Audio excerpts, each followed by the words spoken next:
his Hunnic allies. With to help Aetius undertook extensive campaigns in Gaul, defeating the Visigoths in 437 and 438 but suffering a defeat himself in 439, ending the conflict in a status quo ante with a treaty. 68. Meanwhile, pressure from the Visigoths and a rebellion by Bonifacius, the governor of Africa, induced the Vandals under King Gaiseric to cross from Spain to Tingitana in what is now Morocco in 429. They temporarily halted in Numidia in 435 before moving eastward. With Aetius occupied in Gaul, the Western Roman government could do nothing to prevent the Vandals conquering the wealthy African provinces, culminating in the fall of Carthage on the 19th of October 439 and the establishment of the Vandal kingdom. Both 400s, Italy and Rome itself were dependent on the taxes and foodstuffs from these provinces, leading to an economic crisis. With Vandal fleets becoming an increasing danger to Roman sea trade and the coast-songed islands of the western and central Mediterranean, Aetius coordinated a counter-attack against the Vandals in 440, organizing a large army in Sicily. 69. However, the plans for retaking Africa had to be abandoned due to the immediate need to combat the invading Huns, who in 444 were united under their ambitious King Attila. Turning against their former ally the Huns became a formidable threat to the empire. Aetius transferred his forces to the Danube. 69. Though Attila concentrated on raiding the eastern Roman provinces in the Balkans, providing temporary relief to the Western Empire. In 449, Attila received a message from Honoria, Valentinian III's sister, offering him half the Western Empire if he would rescue her from an unwanted marriage that her brother was forcing her into. With a pretext to invade the West, Attila secured peace with the Eastern court and crossed the Rhine in early 451. 70. With Attila wreaking havoc in Gaul, Aetius gathered a coalition of Roman and Germanic Boxwood relief depicting the liberation of a besieged city by a relief force, with those defending the walls making a sortie. Western Roman Empire, early 5th century armed forces, including Visigoths and Burgundians, and prevented the Huns from taking the city of Aurelianum, forcing them into retreat. 71. At the Battle of Catalaunian Plains, the Roman-Germanic coalition met and defeated the Hunnic forces. Though Attila escaped. 72. Attila regrouped and invaded Italy in 452. With Aetius not having enough forces to attack him, the road to Rome was open. Valentinian sent Pope Leo I and 2 leading senators to negotiate with Attila.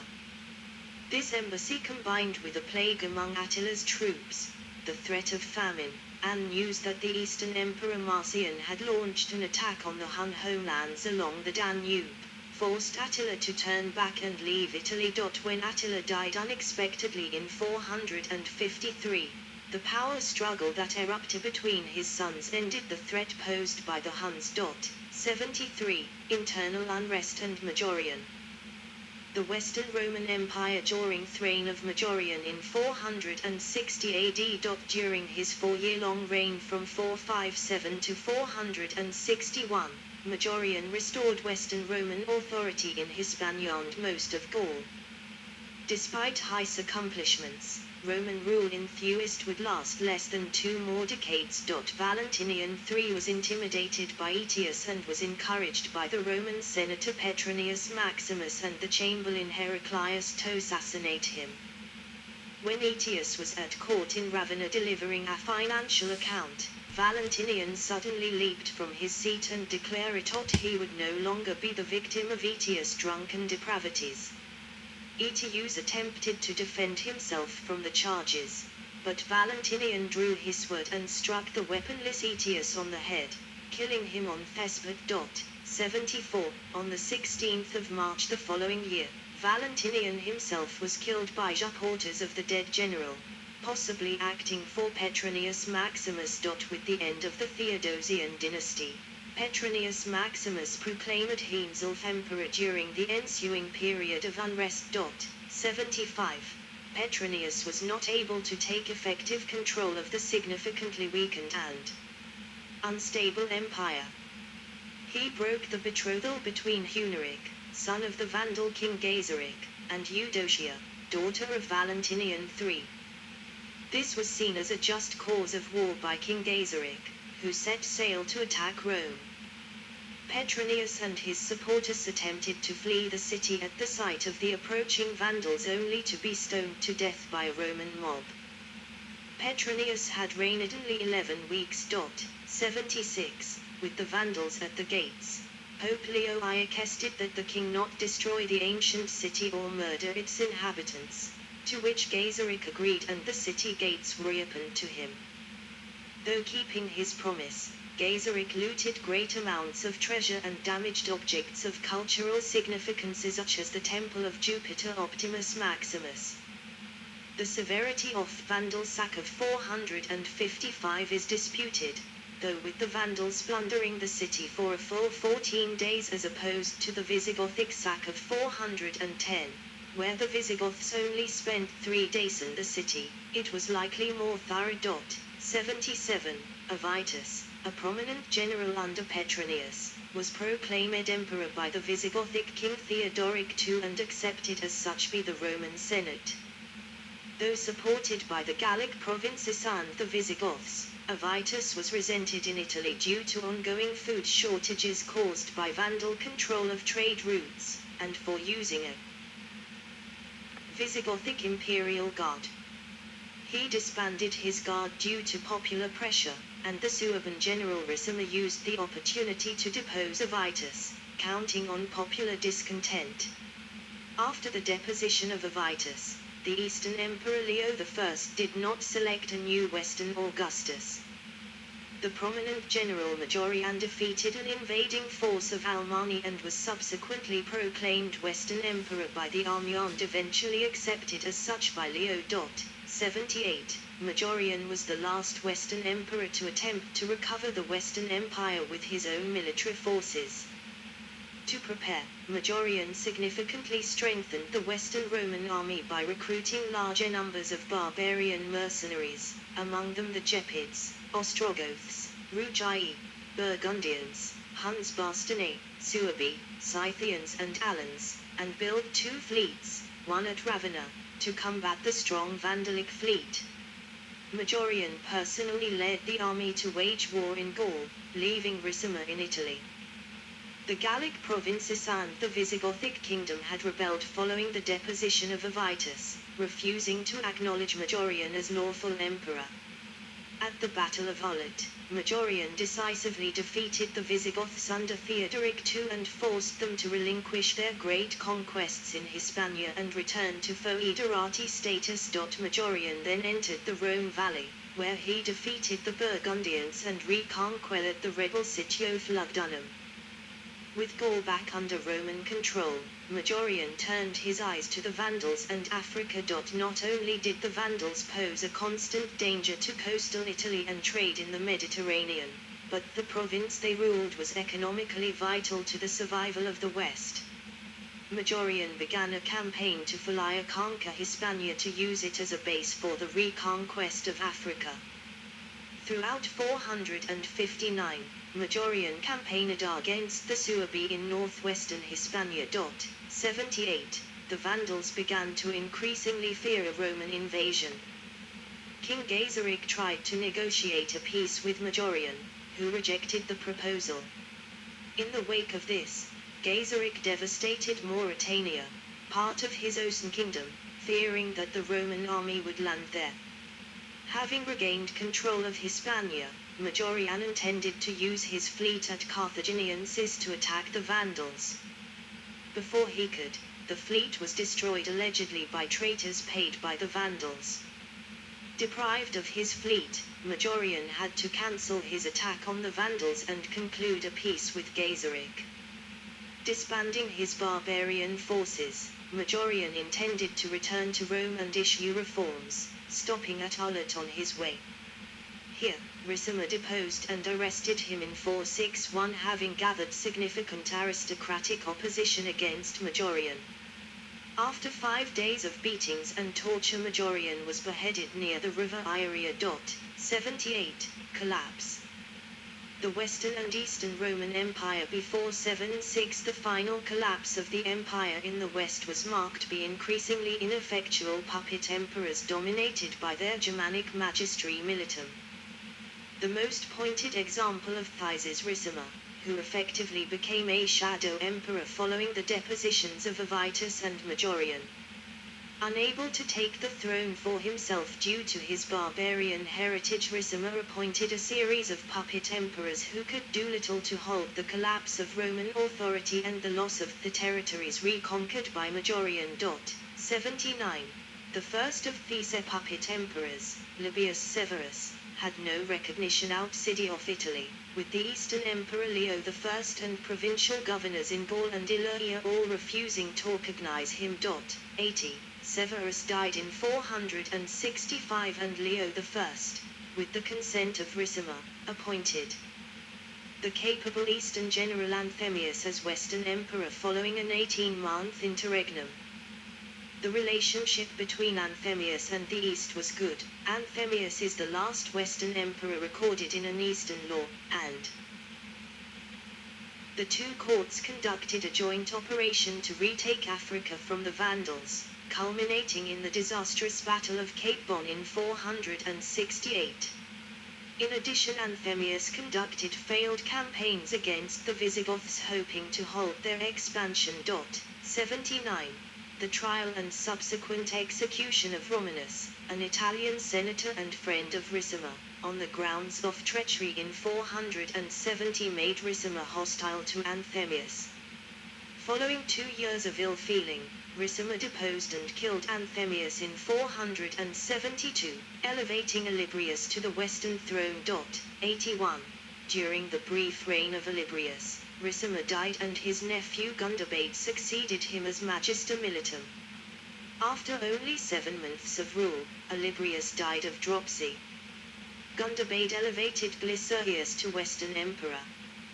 The Eastern Empire had rejected Olybrius and also rejected Glycerius, instead supporting a candidate of their own, Julius Nepos, Magister Militum in Dalmatia. With the support of Eastern Emperors Leo II and Zeno, Julius Nepos crossed the Adriatic Sea in the spring of 474 to depose Glycerius.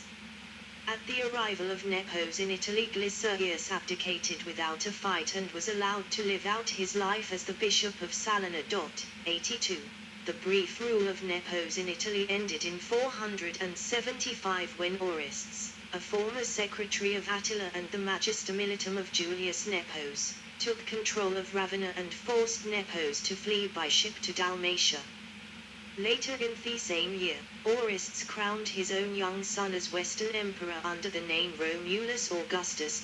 Romulus Augustus was not recognized as Western Emperor by the Eastern Court, who maintained that Nepos was the only legal Western Emperor, reigning in exile from Dalmatia. 83. On the 4th of September 476, Odoacer, leader of the Germanic foederati in Italy, captured Ravenna, killed Orestes and deposed Romulus. Though Romulus was deposed, Nepos did not return to Italy and continued to reign as Western Emperor from Dalmatia, with support from Constantinople. Odoacer proclaimed himself ruler of Italy and began to negotiate with the Eastern Emperor Zeno. Zeno eventually granted Odoacer patrician status as recognition of his authority and accepted him as his viceroy of Italy. Zeno, however, insisted that Odoacer had to pay homage to Julius Nepos as the emperor of the Western Empire. Odoacer accepted this condition and issued coins in the name of Julius Nepos throughout Italy. This, however, was mainly an empty political gesture, as Odoacer never returned any real power or territories to Nepos. The murder of Nepos in 480 prompted Odoacer to invade Dalmatia, annexing it to his kingdom of Italy. 84. Fall of the Empire. The city of Ravenna, Western Roman capital, on the Tabula Peutingeriana, a 13th century medieval map possibly copied from a 4th or 5th century Roman original by convention. The Western Roman Empire is deemed to have ended on the 4th of September 476, when Odoacer deposed Romulus Augustus, but the historical record calls this determination into question. Indeed, the deposition of Romulus Augustus received very little attention in contemporary times.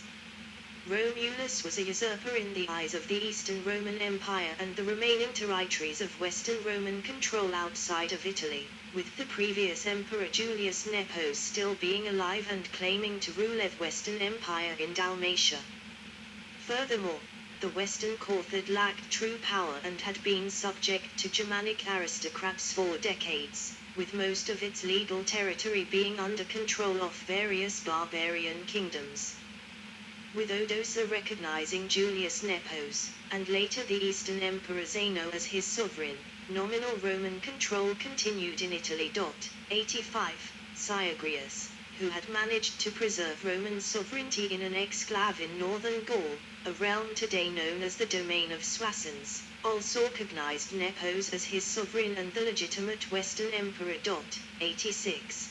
The authority of Julius Nepos as emperor was accepted not only by Odoacer in Italy, but by the Eastern Empire and Syagrius in Gaul, who had not recognized Romulus Augustulus. Nepos was murdered by his own soldiers in 480, a plot some attribute to Odoacer or the previous deposed Emperor Glycerius, 87, and the Eastern Emperor Zeno chose not to appoint a new Western Emperor. Zeno, recognizing that no true Roman control remained over the territories legally governed by the Western court, instead chose to abolish juridical division of the position of emperor and declared himself the sole emperor of the Roman Empire. Zeno became the first sole Roman emperor since the division after Theodosius I, 85 years prior, and the position would never again be divided. As such, the Eastern Roman emperors after 480 are the successors of the Western ones, albeit only in a juridical sense. 88. These emperors would continue to rule the Roman Empire until the fall of Constantinople in 1453, nearly 1,000 years later. 89. As 480 marks end of the juridical division of the empire into two imperial courts, some historians refer to the death of Nepos and abolition of the Western Empire by Zeno as the end of the Western Roman Empire. 86. 90. Despite the fall, or abolition, of the Western Empire, many of the new kings of Western Europe continued to operate firmly within a Roman administrative framework. This is especially true in the case of the Ostrogoths, who came to rule Italy after Odoacer. They continued to use the administrative systems of Odoacer's kingdom, essentially those of the Western Roman Empire, and administrative positions continued to be staffed exclusively by Romans. The Senate continued to function as it always had, and the laws of the empire were recognized as ruling the Roman population, though the Goths were ruled by their own traditional laws. 91. Western Roman administrative institutions, in particular those of Italy, thus continued to be used during barbarian rule and after the forces of the Eastern Roman Empire reconquered some of the formerly imperial territories. Some historians thus refer to the reorganizations of Italy and abolition of the old and separate Western Roman administrative units, such as the Praetorian Prefecture of Italy, during the 6th century as the true fall of the Western Roman Empire. 85. Roman cultural traditions continued throughout the territory of the Western Empire for long after its disappearance, and a recent school of interpretation argues that the great political changes can more accurately be described as a complex cultural transformation, rather than a fall. 92. Political aftermath. Map of the barbarian kingdoms, major kingdoms and the Roman Empire labeled below, of the Western Mediterranean in 526, 7 years before the campaigns of reconquest under Eastern Emperor Justinian, I the Roman Empire under Justinian, the Vandal Kingdom, the Ostrogothic Kingdom of Italy, the Visigothic Kingdom, the Frankish Kingdom after the fall of the Western Roman Empire, the Germanic kingdoms, often referred